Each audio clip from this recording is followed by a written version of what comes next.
Ça m'a comme bonjour. Le joueur de flûte et le contrôle mental est une réalité du passé et d'actualité. D'actualité parce que ça parle de l'effacement de la mémoire par ondes sonores et électromagnétiques. Les deux peuvent altérer. On parle de sonore quand on peut faire une résonance d'un pont. Ce pont-là va se mettre à osciller à sa résonance. Donc, il va osciller comme un signal électrique. Et puis, comme il n'est pas élastique, il va se casser. C'est ce qu'on appelle la résonance. C'est un mouvement oscillatoire.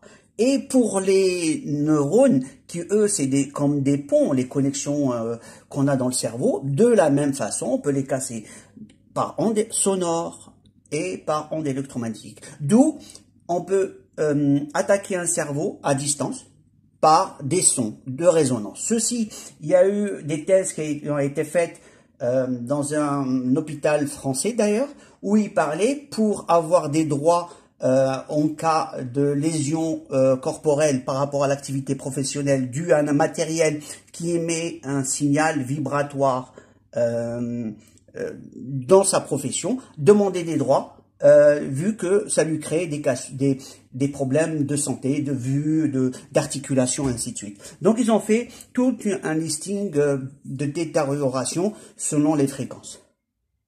Ces fréquences-là, ensuite, j'ai signalé à tout le monde qu'il faudrait qu'on ait une protection parce qu'on est à l'abri on n'est pas à l'abri de nos ennemis en général. Et ça a été le cas. Les années sont passées, parce que je l'ai fait il y a à peu près 5 ou 7 ans, je ne me rappelle plus. Et on y est dedans.